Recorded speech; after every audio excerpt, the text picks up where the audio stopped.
Olá pessoal, este é mais um episódio do podcast Comitê de Clientes. Eu sou Euriale Voidella e é uma honra estar aqui hoje com todos vocês. E neste episódio nós temos uma convidada muito especial, mas antes de falar com ela, vamos falar um pouco sobre o propósito do Comitê de Clientes e do Portal Customer. Temos a missão de conectar pessoas, empresas e propósito. E para você conhecer um pouco mais sobre a nossa essência, eu vou passar uma vinheta bem rápido e já voltamos aqui. A jornada do consumidor. O sucesso do cliente que recomenda uma marca. Podcast Comitê de Clientes. Conectando clientes e empresas. E neste episódio nós temos um patrocinador especial que é a NICE, líder em soluções em tecnologia de Customer Experience para tornar a jornada de seu consumidor mais fluida, mais encantadora e transformar o atendimento de seu contact center. Nós vamos deixar as informações do nosso patrocinador para você entrar em contato com ele e para você conhecer um pouco mais sobre as soluções. Eu vou passar uma vinheta bem rápida e já voltamos com a nossa convidada especial do dia. NICE CX1, a solução digital em nuvem da NICE que entrega experiências extraordinárias em toda a jornada do cliente. Orquestração de jornada, autoatendimento inteligente, agentes preparados. NICE CX1, uma experiência, uma jornada, uma nuvem, um passo à frente. E agora nós estamos aqui finalmente com ela, que eu já queria trazer em outras temporadas e agora a agenda deu certinho. Cláudia, é uma honra estar aqui hoje contigo, muito prazer. E para que as pessoas te conheçam, saibam um pouquinho da sua história, conta pra gente quem é a Cláudia. Olá, Euri, obrigada pelo convite, o prazer é todo meu de estar aqui. E vou começar contando um pouquinho da minha história. Eu tenho um background de setor automobilístico, eu entrei na Renault em 98.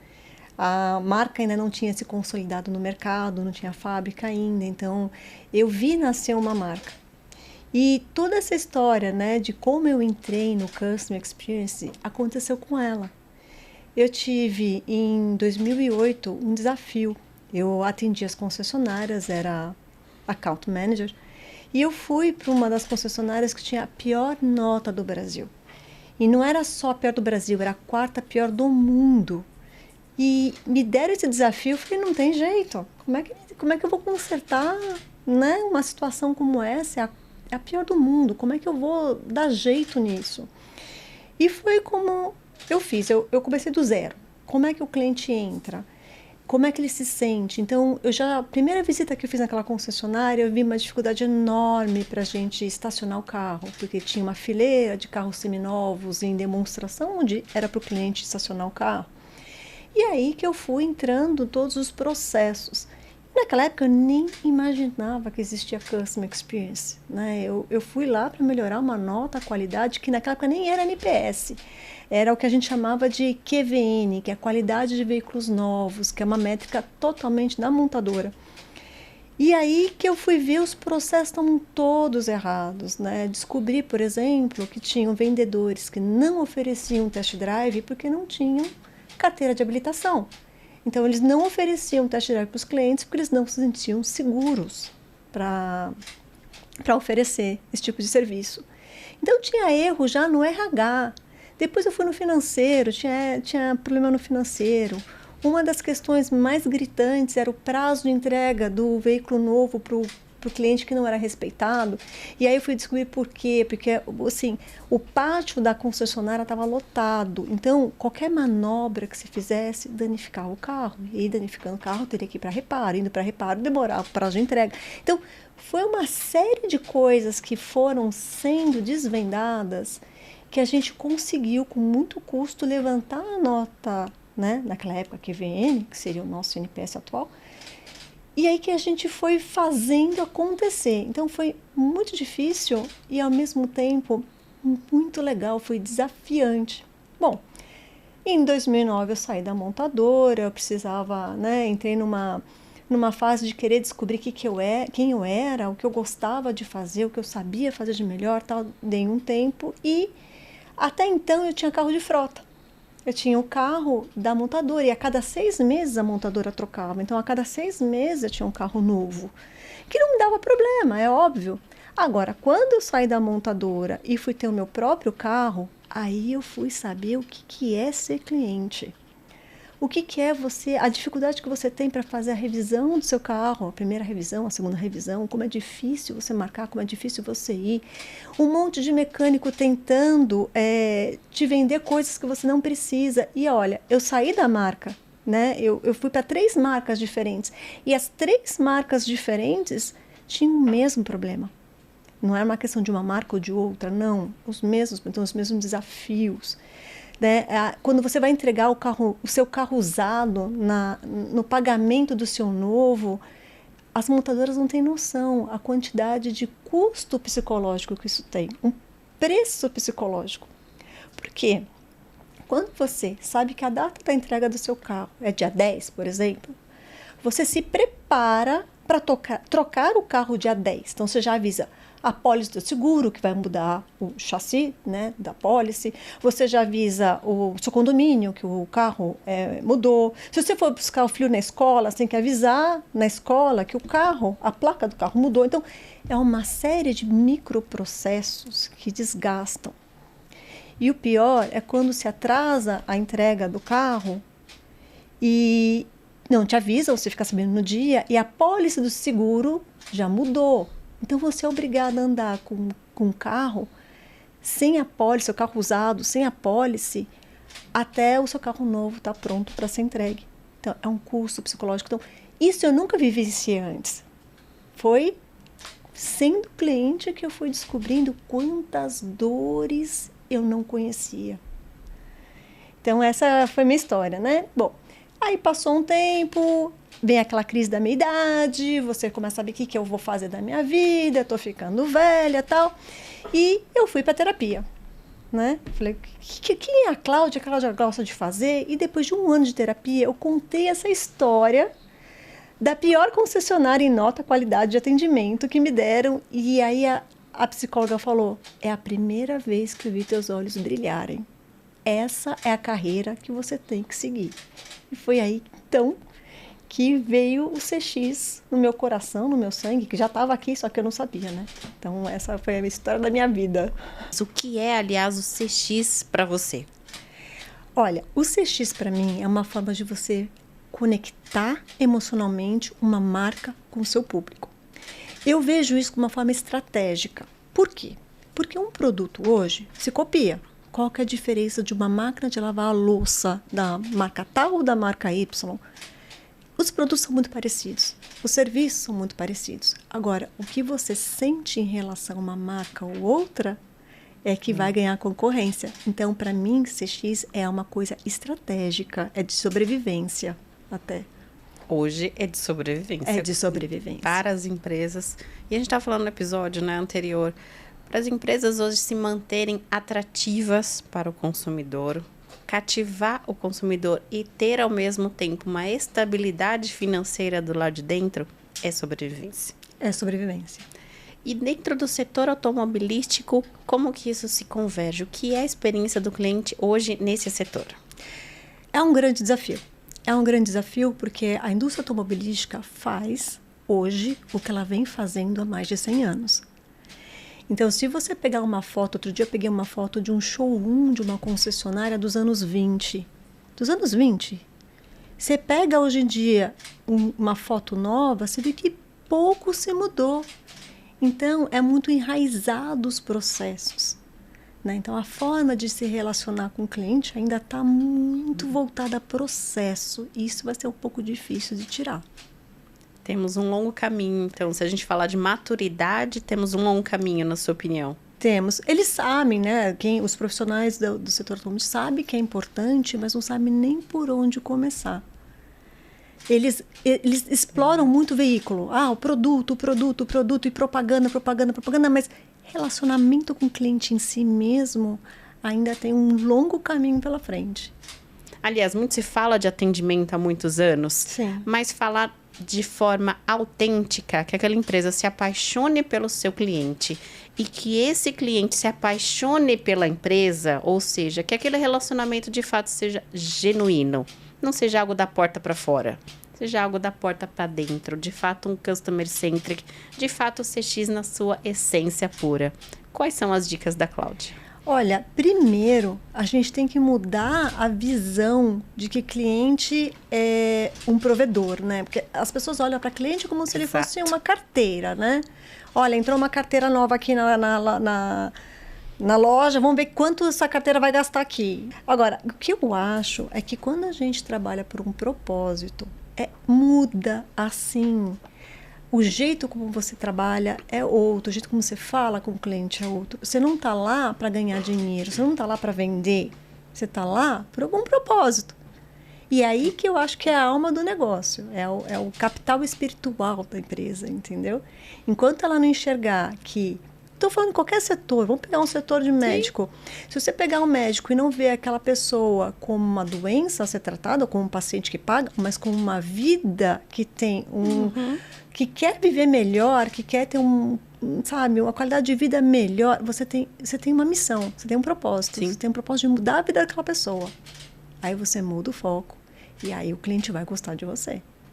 Exatamente, tem que mudar essa ótica de consumo. E hoje as empresas que querem de fato implantar, tanto do lado de dentro, quanto que seja perceptível para o cliente. Quais são as dicas da Cláudia? A primeira que eu sempre dou é: como é que você quer ser percebido no mercado? Tá? Porque você tem que ver. Como é que eu quero ser percebido? Eu quero ser visto como uma pessoa alegre, uma pessoa feliz, eu quero ser uma pessoa de confiança.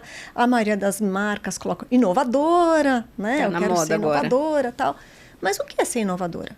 O que é ser alegre? O que é ser feliz? E como isso é transmitido através do comportamento que as pessoas que trabalham com o cliente fazem. Então, primeiro passo, define como é que você quer ser reconhecido. O segundo passo, saiba como você é hoje reconhecido. E vê a distância. São duas óticas bem diferentes, que podem ser bem reveladoras em alguns estudos. Exato. Então, por exemplo, eu quero ser inovadora, mas o meu cliente não me enxerga como inovadora. O que adianta? Né? Então, você tem que fazer esse caminho. E depois, definir as estratégias internas. Como é que você vai ensinar cada função dentro da empresa a ser percebido como aquele atributo desejado. Então, eu sempre começo por aqui. Você está onde, você quer ir para onde, né? Exatamente. E tudo isso não é um caminho que a gente faz da noite para o dia. E nem dentro das empresas. É preciso ter estratégia. E hoje o mindset das empresas mudou muito. Então, quando a gente fala comparando há 20, 30 anos atrás, já se falava que o cliente tinha que estar no centro, que atendimento é importante. Isso é um chavão, isso é clichê que já existia há muito tempo. Só que, de fato, o quanto que o cliente estava envolvido na sua estratégia. O quanto que, de fato, o cliente está sendo valorizado como um protagonista da sua empresa e não como alguém que vai pagar as suas contas como um número do seu catálogo. Então, se valorizava o produto na ótica da empresa. Será que aquele produto na inovação, eu estou melhorando realmente para a dor do cliente? Então, essa mudança é o que está trazendo agora a importância de tudo isso. As empresas, eu entendo que já entenderam o que é o CX, já sabem que elas precisam fazer isso, mas como você disse, ainda precisam aprender a fazer tudo isso de um modo que o consumidor sinta. Então, muitas iniciativas já foram feitas, mas nem todos os consumidores sentiram ainda. E quando ele não sente, ainda não está efetivo. Eu vejo assim, a grande falha das empresas é quererem implantar CX sem envolver o cliente nas suas ações. Fazer o aniversário sem um aniversariante? Exato. Quase isso. Foi o que eu falei. Quando eu saí da montadora, eu não sabia o que era ser cliente de carro. Por quê? Eu tinha um carro novo a cada 6 meses. Exato. Eu não precisava levar o carro para fazer manutenção. Eu não precisava cuidar do IPVA. Eu não precisava me preocupar com o seguro. Já tinha tudo. Eu só tinha que me preocupar com o seguinte. Daqui 6 meses eu tenho que trocar o carro. E eu tinha tudo pago, até gasolina. Agora, na hora que eu virei cliente... Conheceu a jornada na carne, na raiz. Na raiz, eu vi quantas dores eram ignoradas dentro da empresa. Porque a maioria das pessoas que faziam processos lá dentro tem carro de frota. Não sabe o que é buscar um carro, não sabe o que é se preocupar com um seguro, não sabe.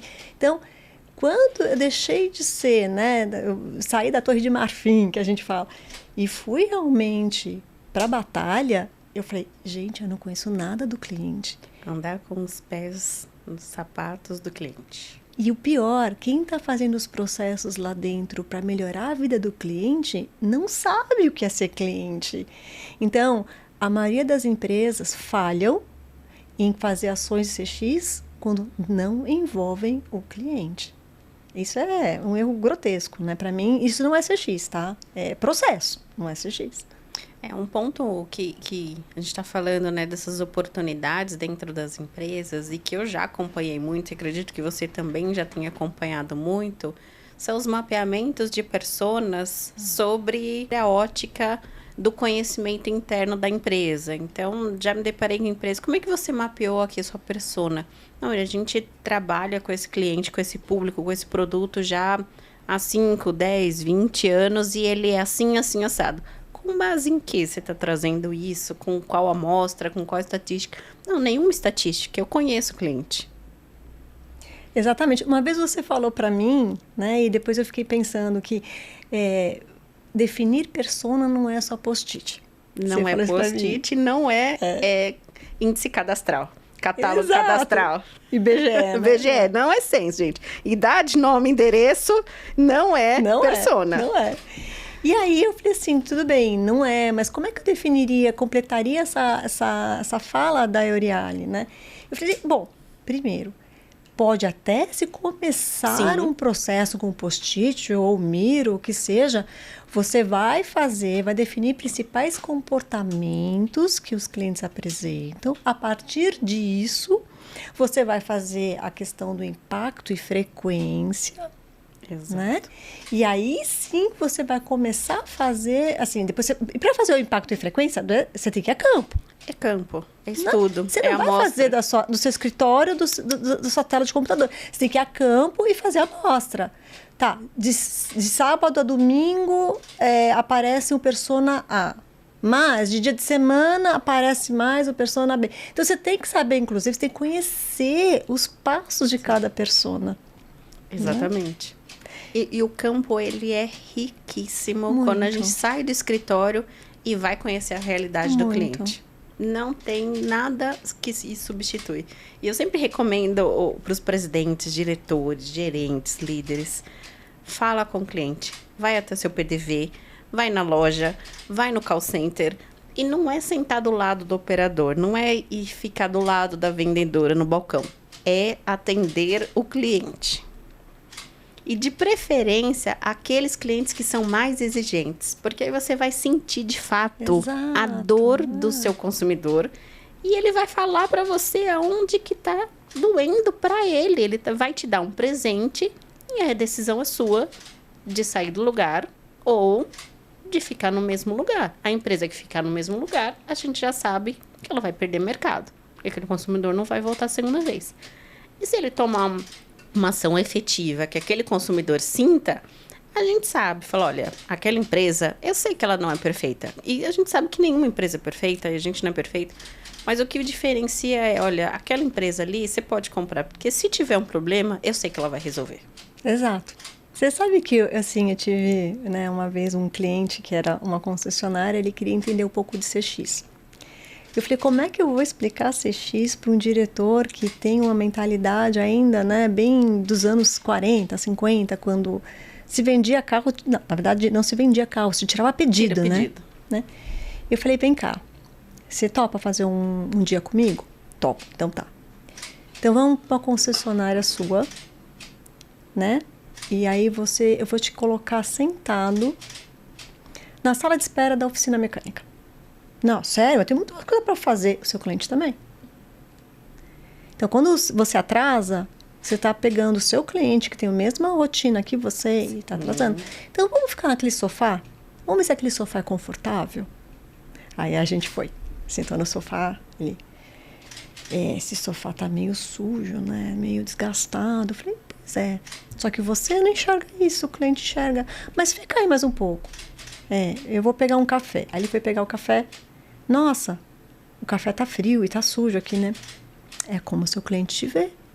E a jornada do seu cliente. É a jornada do seu cliente. Então, a partir desse dia, ele começou a se colocar mais no lugar do cliente.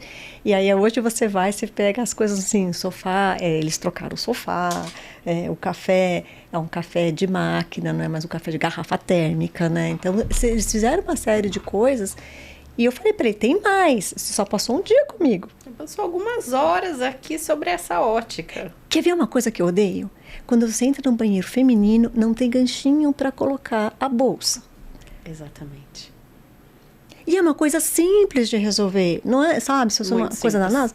Mas assim, quem projetou um banheiro feminino, se não for mulher, não tem o ganchinho. Você já sabe, não foi mulher que projetou isso. Não foi mulher que projetou isso. Exato.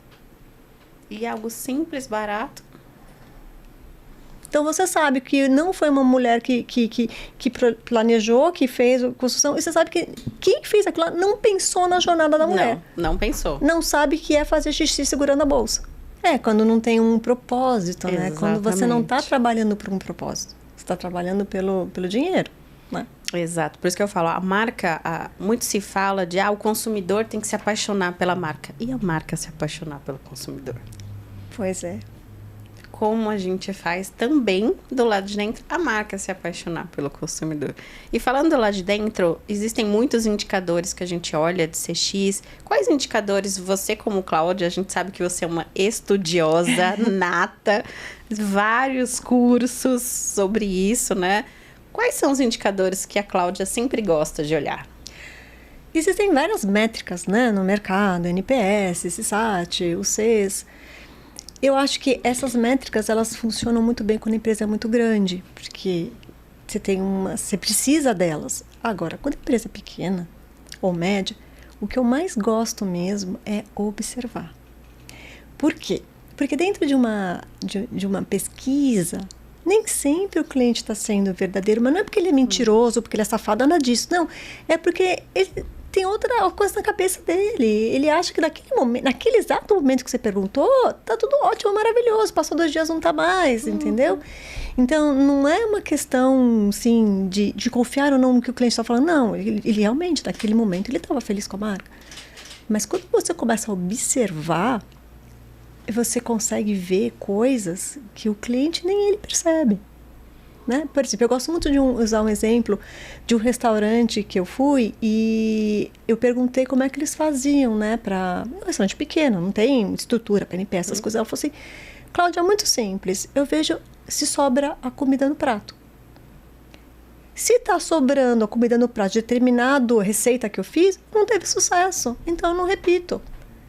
E assim, é uma coisa simples. Coisa simples, observar. Se você chegasse e perguntasse para o cliente, você gostou? Ele pode falar, eu gostei, mas esse purê aqui não estava do meu jeito, entendeu? Ele não vai falar só do purê, ele vai falar. Então, ela conseguia ver se estava agradando ou não, se tinha resto da comida no prato e se eles estavam voltando. Exatamente. Cliente que está satisfeito, a taxa de recompra ou de retorno é sempre maior. Isso é estatística, é provado. Exato. Agora, quando a empresa é muito grande, uma multinacional, tem vários pontos, aí não tem jeito. Você pode orientar os gerentes das lojas a observarem, você fazer um comitê para eles comentarem o que eles viram, tudo. Mas você tem que ter uma estrutura um pouco mais robusta para você chegar a uma conclusão.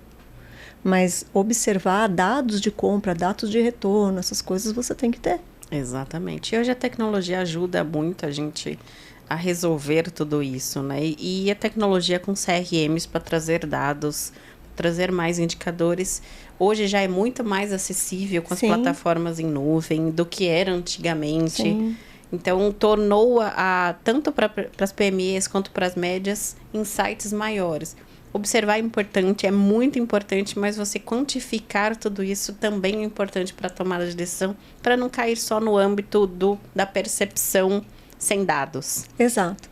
Então, é muito importante. E a grande é muito fácil hoje, como você falou, tem pesquisas, não só as pesquisas ativas, quanto as pesquisas que a gente faz a coleta do dado sem incomodar o consumidor, que eu acho que é uma das grandes tendências. Os business analytics estão aí, a gente consegue, as inteligências artificiais estão aí para fazer o sentimento do cliente a partir da voz, do tom das palavras, Exato. do sentimento, sem ter que incomodar o consumidor, né? E eu sempre falo, acho que a pesquisa não vai acabar, não, é importante em determinados momentos. Também acho.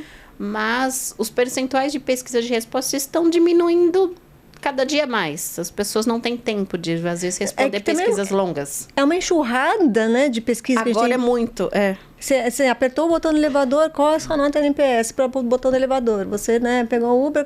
Assim, a cada passo que você dá para você responder uma pesquisa... E não dá. E a outra coisa que eu percebi é o que essas empresas estão fazendo com essas notas.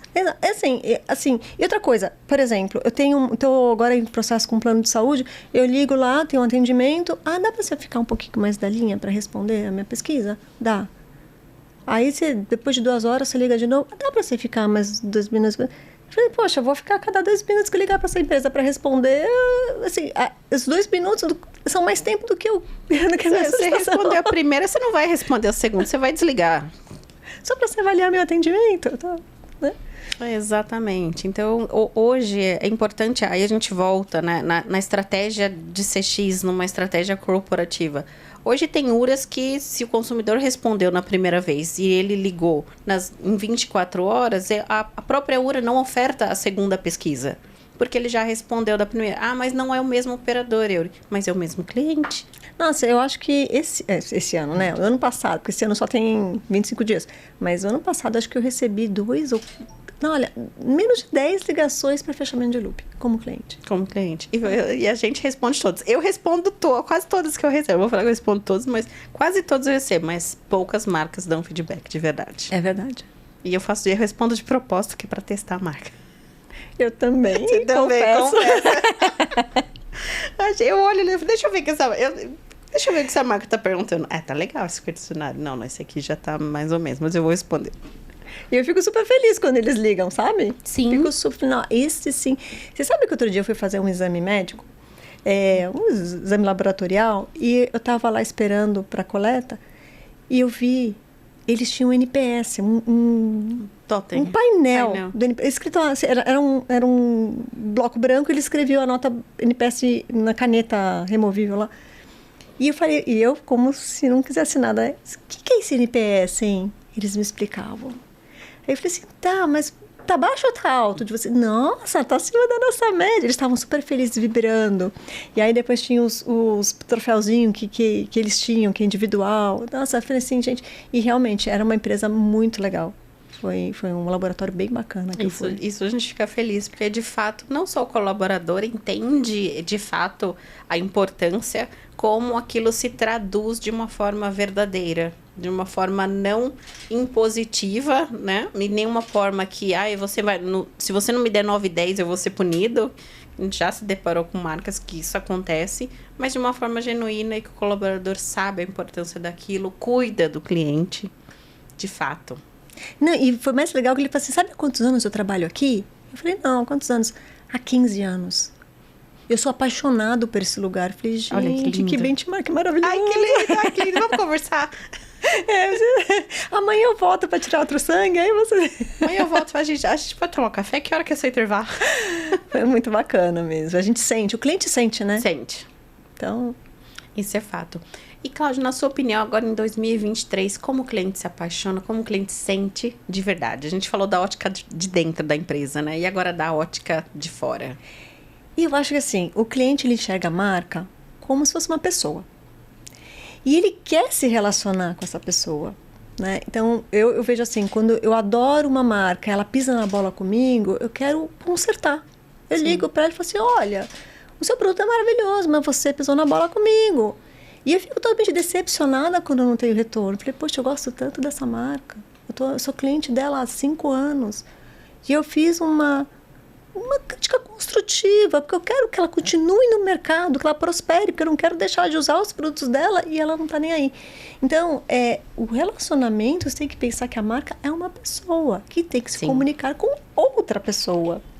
Exatamente. Né? Então, é assim que eu enxergo. Então, a marca que não conseguir se comportar tratar como uma pessoa, vai ter um pouco mais de dificuldade para ter conexão emocional e tornar os detratores em promotores. Exatamente. É assim que eu vejo. Claudinha, muito obrigada. Já estouramos o nosso tempo aqui, já ultrapassamos tudo, mas muito obrigada por você estar aqui, por trazer um conteúdo, esse bate-papo tão rico. Conta um pouquinho agora, só para o fechamento, uma mensagem para os nossos ouvintes ou para quem está nos assistindo. Bom, a mensagem que eu tenho é o seguinte: implantar, criar, desenvolver CX não é fácil. É muito trabalho. Não é uma coisa que tem fim. Muito pelo contrário, quanto mais você conhece, mais você encontra coisa para fazer.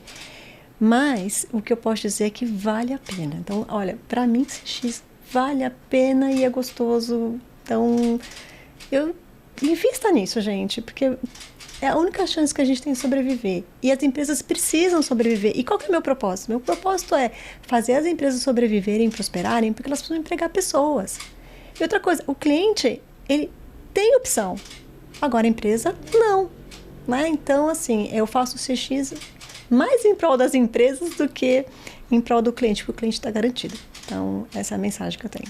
Muito obrigada mais uma vez. Esse foi mais um episódio do podcast Comitê de Clientes lá do Portal Customer. Esse é o Urialho Voidella, responsável pelo podcast. Eu vou deixar os contatos da Cláudia para você se conectar com ela e a fazer um bench com ela. Adoro um benchmark. Já fica a dica, hashtag fica a dica para trocar figurinha com a Cláudia. E também vou deixar o link aqui dos nossos patrocinadores especiais do dia. Muito obrigada. Eu sou Urialho Voidella e até o próximo episódio, pessoal. Tchau, tchau. Comitê de Clientes, uma produção do Portal Customer.